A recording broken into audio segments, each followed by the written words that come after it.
Thank you very much for taking time today. All right, great. So today I'm going to share just a few thoughts on kind of creating a culture of customer service.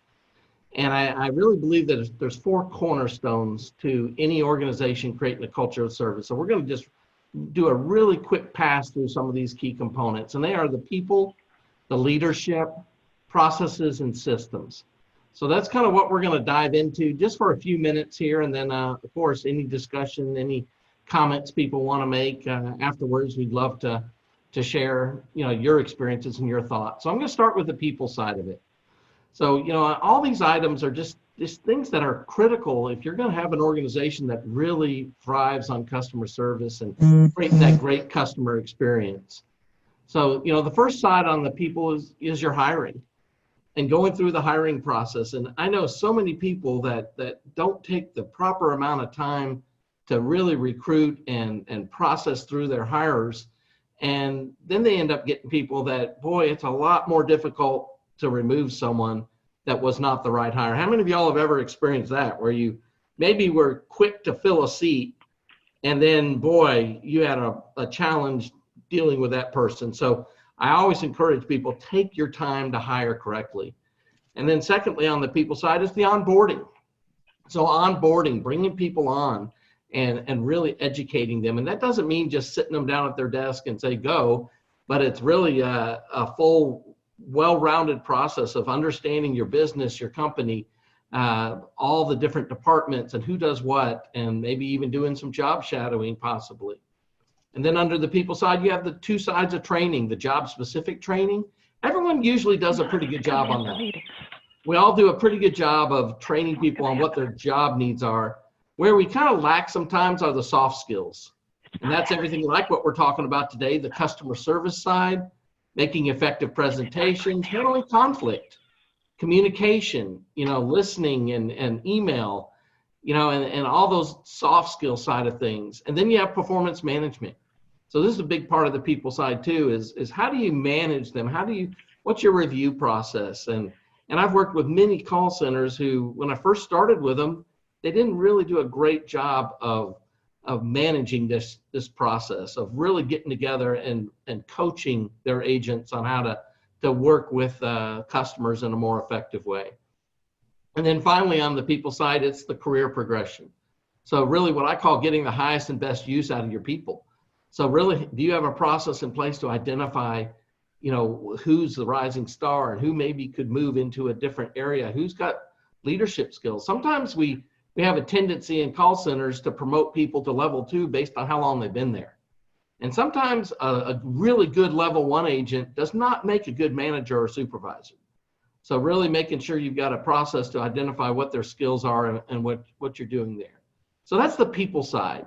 So I'll move right now into the leadership side. Some people say, well, isn't that people? Yeah, but it's a very important subset of the people topic.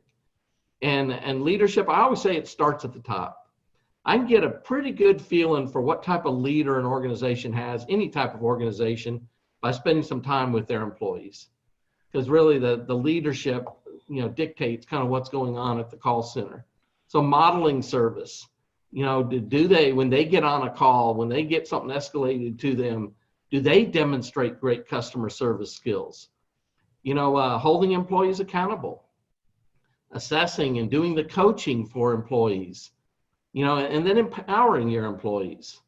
When I work with organizations, quite often I tell executives when I first start with them, I said, not all the great ideas come from the executive suite. So, and more often than not, it's your frontline employees that really have some great ideas and some new things to add. So we focus on that. And then spending time with your customers. So, one thing that I found with leaders, once they get more entrenched in their leadership duties, they hunker down in their offices instead of getting out and spending time with their customers. So getting out and really understanding what your customers' needs are and how they're using your product, service, whatever it may be. The third area is processes. So process excellence is key here. And one of the areas there is what I call the customer feedback loop. And I'm just going to camp on this for just a second, because this is so important, just having that mature process of how do you gather feedback. And the customer side of it, the feedback, and why I call it a loop, because it really never stops. It's not a customer service line. It's a feedback line. It's a loop. And you identify that feedback, then you look at it. And feedback usually comes in two forms. It's the anecdotal, the notes and the comments and stuff, and then there's scores. And so you're looking at trends. You're looking at, the 3 or 4 things you're really capturing, and what are the trends doing.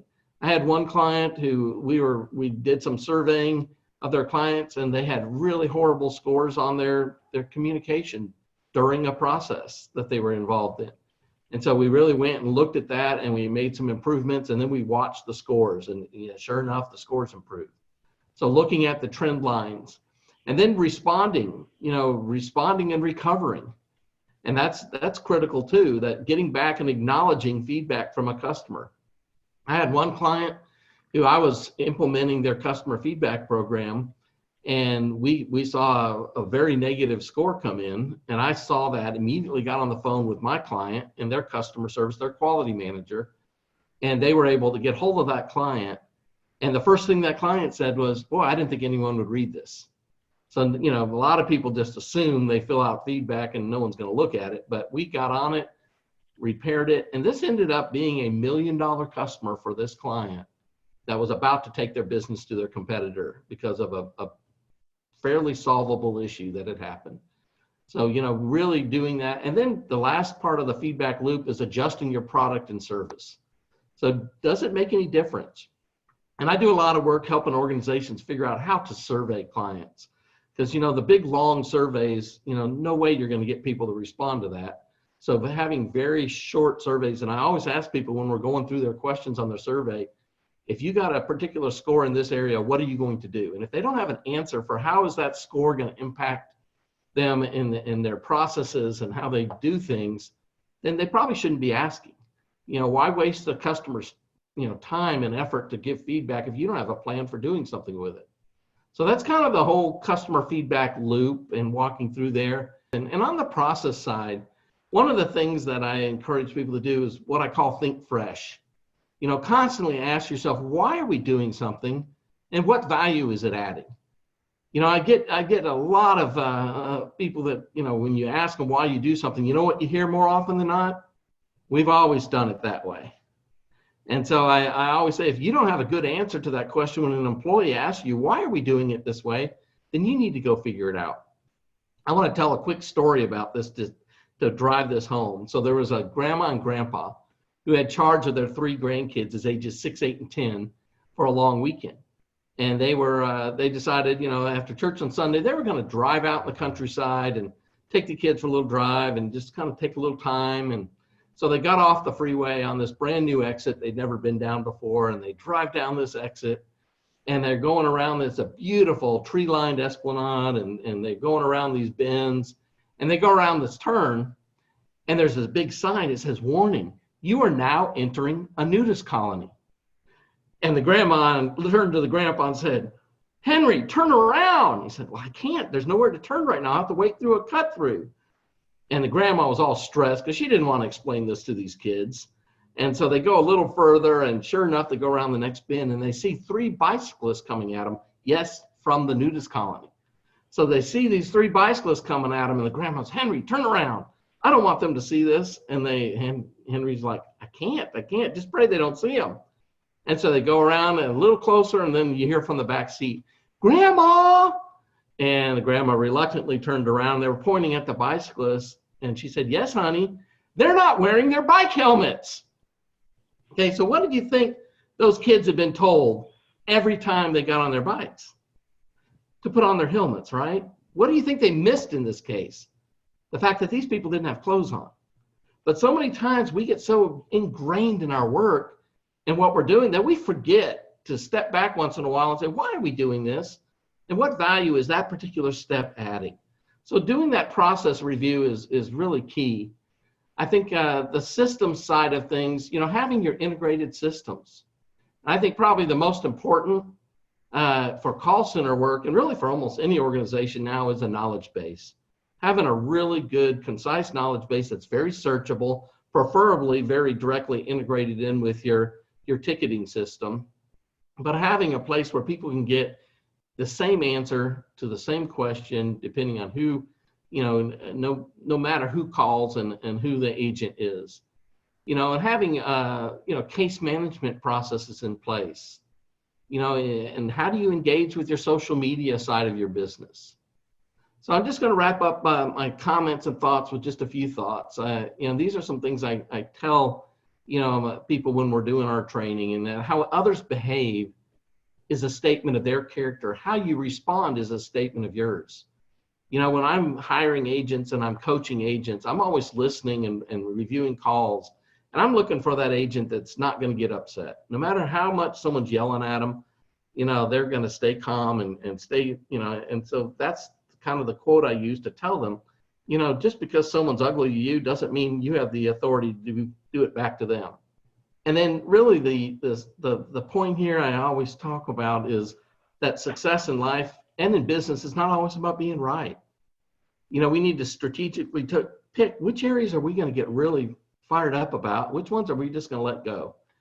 And when I do consulting for companies, unfortunately, we haven't had to do a lot of consulting where we're downsizing. It's starting to become a little bit more of a factor recently. But I always say about 85% of the time, people that we end up let go, it's because they can't get along with someone. It's their interpersonal skills. It's their coworkers that they can't get along with. Only 15% of the times are people terminated because they actually can't do the job. So it's really all about relationships. And then I remind them that a customer is not an interruption of your work. He or she is the purpose of it. He or she is not doing us a favor by giving us the opportunity to work with them. I have at Disney, I still remember a couple of my agents. I was walking around the call center and overheard a couple of conversations between two agents. And they were kind of making fun of a customer who had called and their lack of technical capabilities. And so I reminded them, I asked them, who in this picture would not have a job if those people were just as technical as you? And, they thought for a minute and they said, okay, I get it. We obviously are here for a purpose because we have the knowledge and we have those skills. And then finally, providing excellent customer service. You can have all the great training you want in an organization, but every team member, every customer contact, you can work years on developing a relationship with a client, and one agent, one bad experience can just mess it all up for years worth of work. So it's always that interaction and that working with them on a one-on-one basis. That's what is so key. So that's kind of my initial thoughts on customer service and kind of the four cornerstones of customer service.